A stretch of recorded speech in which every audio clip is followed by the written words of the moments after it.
open the chat room to their guests afterwards, and have a new millennium reception. As described in detail by my colleague, author Susan Mitchell, Generation Y and Generation N are multicultural in nature. These generations are diverse in cultural tastes, with an appetite of novelty and little sense of the prejudices that have long divided their elders. With their multicultural nature, Generation Y and Generation N have transformed schooling in the United States. According to the journal American Teachers, there are 5 dynamics transforming American education today, including schools are encountering the millennium generation and now need to educate a record 53 million young people. With 1 out of 5 children living in poverty and with growing diversity, the makeup of the classroom requires teachers to broaden their skills. The American population is aging and family structure is changing.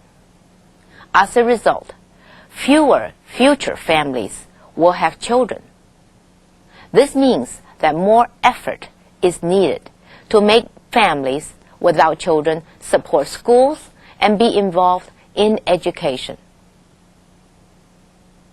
Both knowledge and the learning gap continue to explode. College-educated Americans now earn an average of 76% more than high school graduates. And lastly, technology is at the heart of change in society and will become fundamental to how we teach and learn. All of these trends are having and will continue to have a profound effect on education today. So, let's look at Generation N today. Amidst the rapid current of the advances in technology and science, we're having to consider how to bridge the theory and practice gap, which separates from what we know to what we do. We need to learn how to keep up with the network pace or the rapidity of information transmission. And most importantly, we need to learn how to provide quality services to a world population that is quickly becoming more multicultural, is aging quickly, and is becoming more and more diverse. Trend studies projecting that the future will hold are helping individuals grasp the needs of the next age. The following are some of the challenges predicted. In a previous ITC program, Dr. Richard Judy and Antonio Avalos of Hudson Institute asserted that there are 4 key forces shaping the global workforce: demographic change, global economic integration, rapid technological change, and rising educational requirements. Furthermore, Dr. Judy and Mr. Avalos described 2 global worker pools. First, the professional, technical, and managerial elite who are well educated with strong skills and who are linked by a common global culture, multiculturalism, mobility, and scarcity. And second, the non-elite who are poorly educated and not very skilled, and who are tied to local language and culture, and are less mobile and becoming increasingly abundant. Art Bell, in his 1997 book entitled The Quickening, Today's Trends, Tomorrow's World, provides a clear picture of global trends. The following selected trends should be closely examined. First, in today's world, the acceleration of human existence is not limited to technological advances. Second, this is the age of globalism, and today's world is characterized by a rapidly spreading trend toward interconnectivity between people and the world. Third, today's pressing challenges are the status of our nations and how business is conducted between them. Fourth, there is a trend toward a growing power and influence of individual freedom in our turbulent society. And fifth, there are increasing environmental challenges, emerging diseases, and erratic global weather problems that we must learn to deal with. You will hear more about these trends in upcoming ITC video conferences. Now, let's look at some of the challenges that we will likely face in the new millennium. The Trend Letter, a 1998 global network report, identified 11 major trends. First, new quality of life challenges which question both traditional family values and human values. Second, global networking and cyber connecting.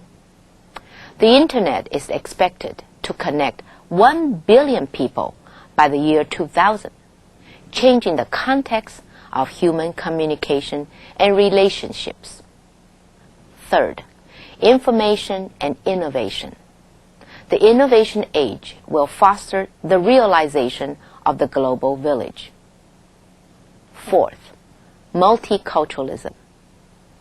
Global diversity, social integration, and economic interdependence will bring regions closer together and create a new class of global citizenry, driving businesses to adapt and be innovative.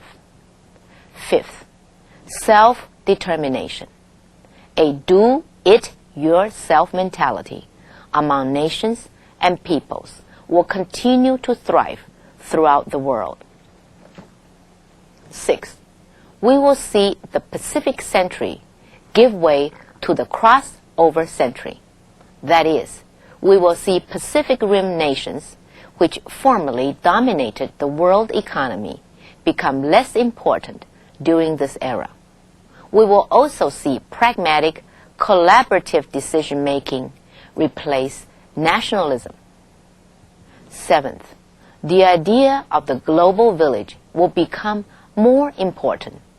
There will be more collaboration among nations regarding environmental and human rights issues, as these are seen as increasingly important. The eighth challenge is that there will be significant business realignment. The current trend of business merging will give way to dynamic realignment. Strategic alliances, joint ventures, and teamwork will become increasingly important, and innovation will play a key role. The ninth challenge has to do with conservation. Renewable resources will replace disposable ones, and major corporations will work in tandem with conservationists to put environmental policies into practice. 10. Increased use of streamlined digital technology. General use tools will replace gee-whiz gadgets in mainstream culture. Robots will be put to use in factories and operating rooms, and laser technology will be used in medical, aerospace, and other industries. And finally, the 11th challenge is the increased popularity of holistic health, where forms of alternative medicine will continue to gain popularity.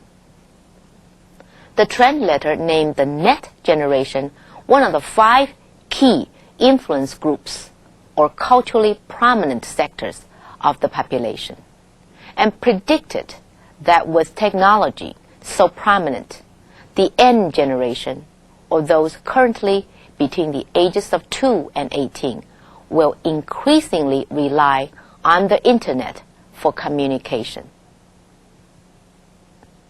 How will we cope with rapid technological advances, cultural shifts, and diverse demands during the next age? The 1998 Cornerstone Report of the State University of California noted the following skills as essential components of college education: substantive in-depth command of one or more fields of study, integration of knowledge across disciplines, multimodal communication skills, high-level analytical reading and thinking skills, location, analysis, synthesis, and evaluation of information skills, qualitative and quantitative assessment skills, active democratic citizenship, collaboration with other members of culturally and linguistically diverse groups, bi- and multilingualism, appreciation of cultural diversity, functionality within a technological and global environment, self-worth and appreciation of one's community, and finally, social and ethical responsibility. Today, children of the developed world make up the N generation. Members of this network generation play computer games, use cyberspace to make contact with others, seek information from the Internet, and chat with each other using computers. Technology is second nature to most children in the developed world. Software programs such as Blue's Clues software, Teletubbies, Jumpstart, and Barney are being marketed to and used by these children at an early age. The explosion of software aimed at children 4 and younger is overwhelming. Some software programs even target children as young as 9 months. Many see computers as a wonderful tool, and yet there are others who are concerned that we are raising a generation of cybertots. Enough is enough. An advocacy group for legislative controls based in Virginia is among those who have raised serious concerns about the use of the Internet. Regardless of any negative impacts on our lives the Internet may have, however, futurists are predicting the rise of a virtual generation. Let me point to some examples that identify the new markets. Digital technology has changed the way individuals and society in general interact. The explosion of interactive digital media, sparked by computers and the Internet, has essentially transformed the mode of communication, education, and learning. By the year 2000, there will be more than 88 million people in the United States and Canada alone between the ages of 2 and 22. Children of tomorrow share a new reality in which they think, learn, work, play, communicate, shop, and create in fundamentally different ways from their parents and even their siblings. Tapscott, in his book entitled Growing Up Digital, points out some crucial issues, including Internet addiction, cyber porn, and digital divide between the information haves and have-nots, those who have access to computers and those who have not. Children in North America Japan, Europe, Australia, and other developed regions are among the haves. The sales of electronic games in the United States soared from under $3 billion in 1990 to over $5 billion in 1997 in wholesale sales. Children play on computers because it is fun. Many parents think that these games are positive, engaging children in an interactive experience, developing eye-hand coordination, giving them a sense of accomplishment, and keeping them off the streets.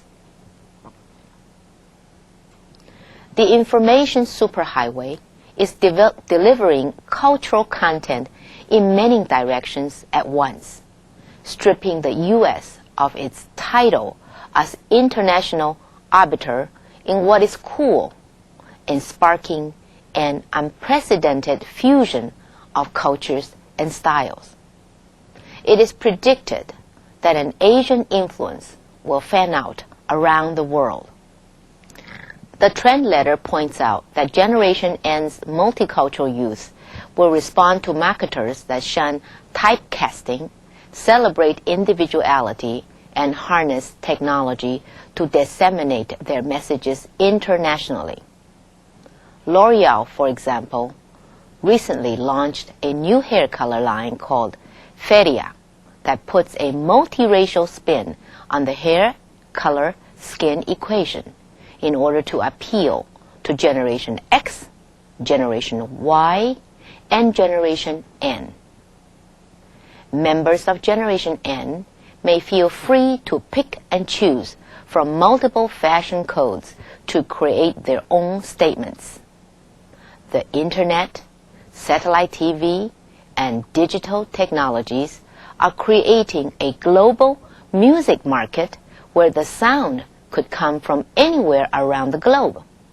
Sober, for example, a Chinese rock band, has a worldwide following, and Russian youth now listens to heavy metal and rap music mimicking Western European youth.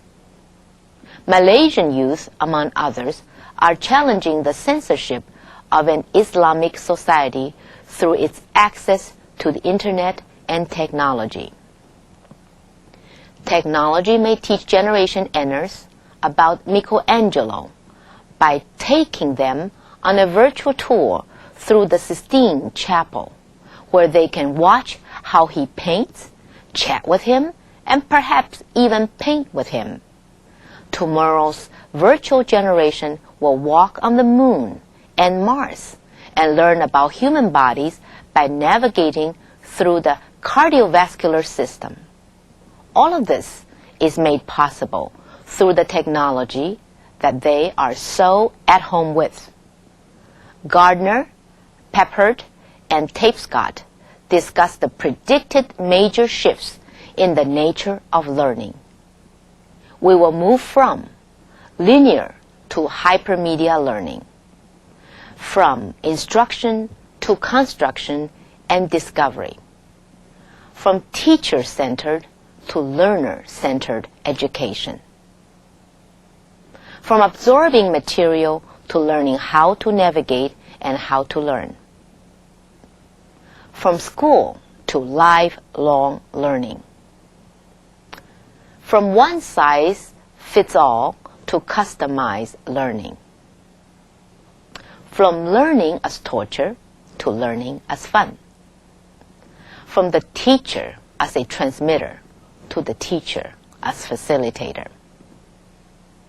I would like to close with a few observations on the global implications and recommendations for next age learning. You may find the following recommendations to be useful as we are about to enter the new millennium with its multiple challenges and the network generation. We must try to understand the challenges we face. We must be lifelong learners, increasing our competence by continuing to upgrade and update our knowledge. we must try to establish a global network of information and services through the use of the Internet and other means. We must embrace change and use it as an opportunity to be innovative. We must use a team approach to problem solving. We must try to understand the meaning of cross-cultural communicative competence and to understand the challenges that are beyond translation. We must embrace diversity. We must encourage equal and full participation of all peoples globally. And finally, we must take Generation N seriously and understand this generation's modes of thinking and problem solving.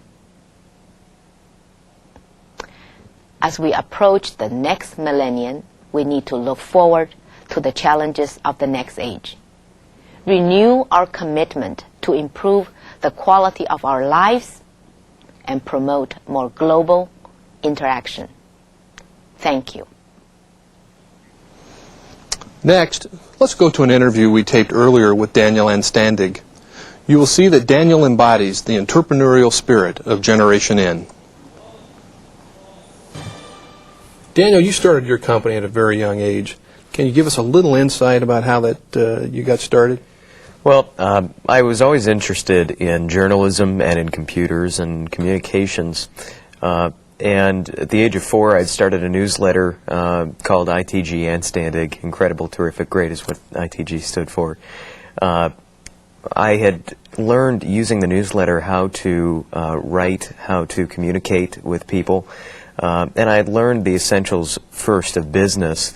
I sold subscriptions to the newsletter, so I learned how to account for everybody and how to decide what my pricing for the subscription was going to be, what it would cost me to produce it. And I kept that going until about age 9. At age 9, I had a very specific interest in television and radio, and decided that I wanted to learn more about radio and the industry. I tried to get an internship, a few internships at some of the local stations, and found that they were a little hesitant to accept a 9-year-old as an intern. So I decided that the only way I was really going to get my hands on the industry at that time was to make my own radio station. Now, was the very first company you started the one you started at 4? Is this the newsletter you're talking about? That's the very first company I had started. My interest in business never really stopped. I was always creating new things and always wanted to create new companies. At the age of 14, I started to do some research about the people that are on this new thing, the Internet. I did a lot of research about the different age groups and different people that are on the Internet and using computers, and decided that there was a very good market for an Internet radio station. So I decided to combine all of my interests into creating an Internet radio station. It's amazing, by 9 you'd had your own company for 5 years. And was it a natural lead-in to DAER radio, and what was the initial focus of DAER? Well, the initial focus of DAER was to more reach consumers that are on the Internet. I don't think that my focus has really changed through the years of what I want to do with each of the businesses. It's always been to satisfy the consumers, whether they're advertisers or listeners or people that are coming to me for services, whether they want a subscription to the newsletter or to advertise in it. I don't think it's ever been any different. Something with DAER radio that kind of was flourished on rather than was a new thing was just learning more about the new technology that's out there and how to market in new ways. So when you talk about DAER radio, what's most important? What's the single most important thing that you try to get across to either your consumers or the listening public? Well, we reach a lot of people on the Internet that not a lot of companies have been able to do. Not a lot of people have been able to go out there and reach a large amount of consumers on the Internet. There's very few that have successfully done this. And Internet Radio DAER is proudly one of the companies that is out entertaining people during the workday and has a very strong contingency, a very strong audience during the day. Daniel, does your organization use different marketing strategies to the people that consume your product, whether they be Generation Xers, Ners, or even previous, the baby boomers? Sure. At first, our first aim was just to adults. I had experimented a little with aiming to kids, but kind of dropped from aiming to Generation N at first because I thought that it was a little too fickle of a crowd to try and keep my hand on the pulse of what this crowd is following. So I had decided that I would follow Generation X and the older baby boomers to aim to them and see what they really enjoy to listen to at work, what they like outside of the workplace, to try and follow the habits of these people and create a service that they would enjoy listening to. We have successfully done that now, in my opinion. We have used music and jingles and personalities to really reach out to these people. And now one of our new goals is to develop a section just for kids on our website. We're developing a service called DAER for Kids because Generation N has such an amazing financial viability. There are so many kids that have money to spend and that are out and that are active consumers just as adults are. And this is really something we want to work with school teachers and adults to figure out what kids are really into these days. We're focusing more on kids in a learning environment. My opinion is that kids are the more stable part of Generation N is the learning environment.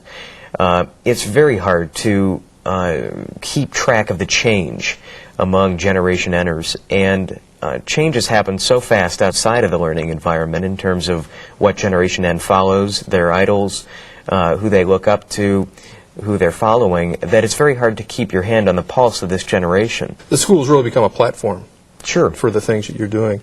What does that mean, though, from the management, not only of the business, but how you present your products to these different groups? Is there a management style that's different, that's required for Generation Ners? Well, behind the scenes, I don't think it's very much different, but the marketing that we use certainly has a different touch to it for each of the age groups. It depends. Right now, we're seeing a lot of retro advertising coming back, and a lot of flower power things back into marketing and back into advertising. It really depends what age group we're aiming for, and we do a lot of very specific targeting. It seems that now the only way to really reach an age group or a group of people very well is to just market to them. And we found that less is more when we do less loud and obnoxious advertising to reach a specific group in Generation N. We do very well by reaching them in just a very conservative way. How does that transfer then to the technology piece of what you do? Is a boomer more or less technologically capable than an Nner? Well, we're finding that more and more boomers are going and learning more about technology, and they're anxious to get their hands on what's out there. Whether they're using it in the workplace or they're using it at home, their uses are different. And when people are using these computers and this technology in the workplace, we found that that's a time when they're really more likely to get their hands on our material and to want to learn how to use it. As far as kids go, I think Generation N and kids are using more using technology more at home. And we've really reached out in the past to kids at home rather than in school and in a learning environment. An extension of that school platform you talked about, perhaps. Sure. Thinking of that then, how has school helped you in beginning your venture and perpetuating it? Well, school for me, I went to a private school for several years as a youngster in Mississippi, and I think that really helped me learn discipline and develop a strong work ethic. That part of my schooling has been very important to me, and I think that's really helped in developing my work ethic. I think that schooling now is helping kids to learn English, to learn how to communicate between each other.